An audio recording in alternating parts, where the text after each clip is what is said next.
Located in the northwest of the city center, Norrebro is now recognized as one of Copenhagen's most vibrant and hip neighborhoods. What is the best neighborhood in Copenhagen? Norrebro.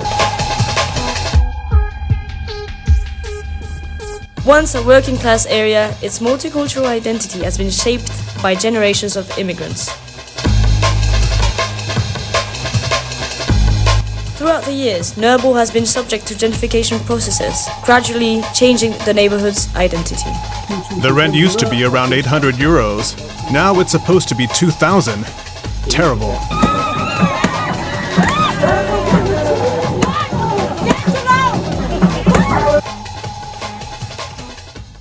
I moved back to Copenhagen when I was 26, and at that time everybody said, that's it. Don't buy an apartment in that neighborhood. You will lose money. It's the most stupid thing you can do. At that time, I bought it for less than $500,000, and now I can sell it for 5 million. I can live alone in a 3-room apartment because I bought it that time. Today, I would never have a chance to live in an apartment like that. This neighborhood have a very strong left-wing identity since it was built. When we walked up and down the streets at that time, the small streets, then there was a communist bookstore or a group working with Mozambique or Nicaragua or peace movements, environment movements, everything. If you see that groups like Demos, they were all over the place. Demos has been a significant part of the activist scene in Norrebro and across Copenhagen since its founding in 1967. We had the opportunity to meet with the founders who shared stories of their most active years, from protesting the Vietnam Wall to organizing international peace demonstrations.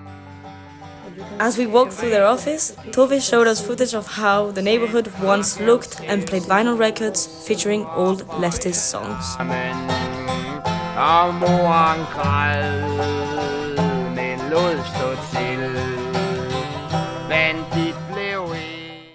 All the new second-hand shops up in Norrebro, there are 10 of them, and still opening new ones. I think there is some kind of connection. It fits very good with the identity of this neighborhood. In the 70s, there were a lot of shops, groceries, butchers, and all that. Then during the 80s, all of them shut down. And that was something that happened over all Denmark and in the rest of the world. The big supermarket came, and the small shops closed. And then came the foreigners and opened all the shops again.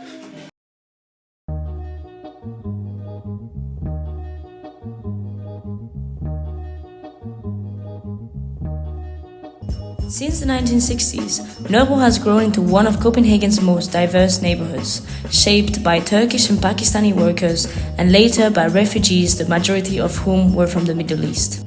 Each wave of migration has added to the area's unique culture and identity. This characteristic is reflected by the neighborhood's many unique infrastructures such as the Super Killing Park. Opened in 2012, it is designed to celebrate diversity and foster unity in the community. It includes over 100 objects from 50 countries, reflecting the neighborhood's multicultural background.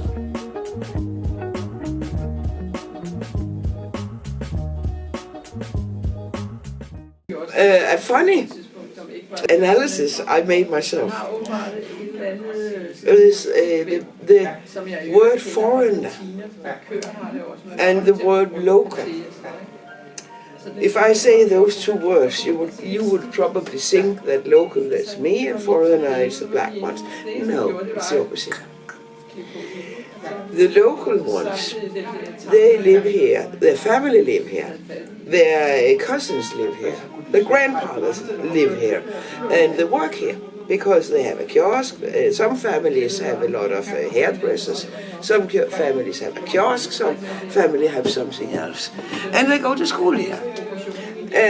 And in the weekends, the children are playing here. So that's the local. Then there's a foreigner. There's the people coming from other places in Denmark, buying an expensive apartment. And then every day they drive to another part of Copenhagen to go to work. They take their children to some kind of private school far away. And when it's a weekend, they take the children out of the city to do something outside the city. So my head, the view of who is the foreigners and who is the local people, that has changed totally. But I think I'm the only one who would describe it that way. The Danish government clearly does not see it that way. I aften vil jeg tale om en af de balancer, jeg er alvorligt bange for er ved at tippe. Ja, nogle steder er den allerede tippet. Jeg taler om de boligområder, hvor unge tvinges til at gifte sig med en, de ikke elsker. Hvor kvinder regnes for mindre værd end mænd, lige her i Danmark. Rundt om i landet er der parallelsamfund. Mange mennesker med de samme problemer er klumpet sammen, og det skaber en negativ spiral, en modkultur. Der er slået huller i Danmarkskortet. Det bekymrer mig dybt. Per arginare lo sviluppo di società parallele. Traerían una especie de lista negra. Résultat, la moitié des habitants sont Die dänische Regierung will keine Ghettos C'est le mehr pays dulden. de la rigueur en matière migratoire.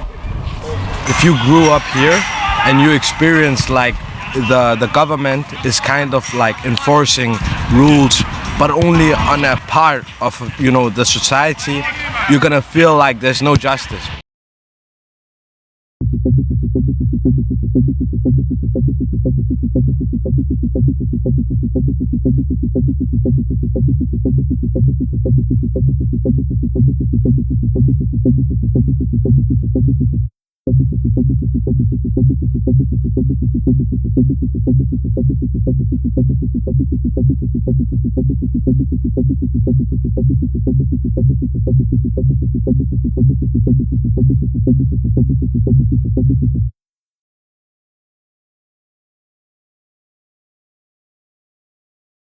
Despite its proximity to Superkillenpark, designed to celebrate inclusivity and cultural diversity, the realities in the neighboring Mjølnerparken tell a very different story.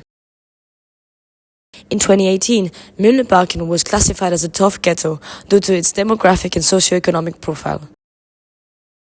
As a result, approximately 200 families were evicted, and a significant portion of the area's affordable rental housing was sold to private investors. These once accessible homes were transformed into high-end private residences, displacing long-time residents and exacerbating inequalities. The cost of like a studio apartment was like 17,000 crowns or something. Yeah, they have more than double the rent. Yes. Yeah. Telling people that what is happening, your apartment, if you rent this apartment, somebody else has been thrown out of it.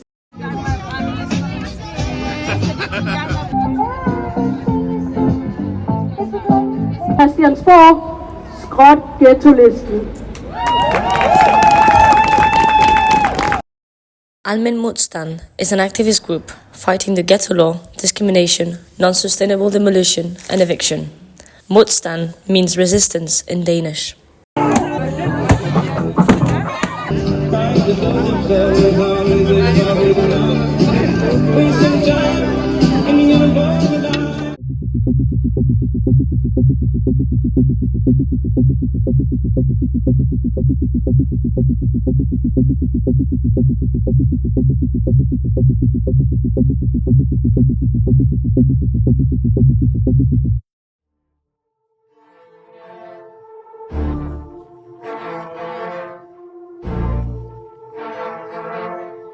Also challenging the belief that we can't change anything. I think in projects that commodify and in systems of neoliberalism, it's so easy to feel like you don't have any power, but there's so many examples around the world of how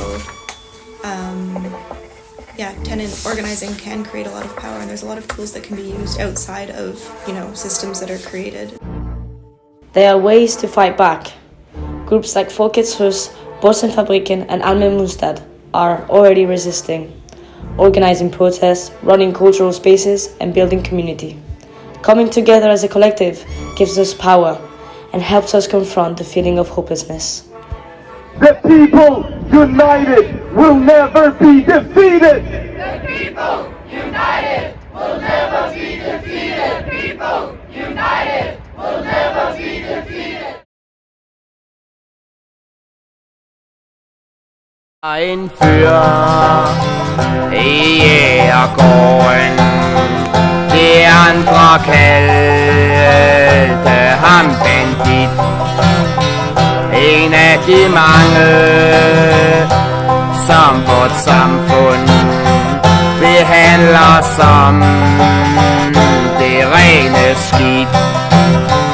Han gav tæv og bøjede armen, og moren græd, men lod stå til. Bandit blev en af gadens unger, en taber i det store spil. På gangen hang hans lærers pakke, en pakke smøg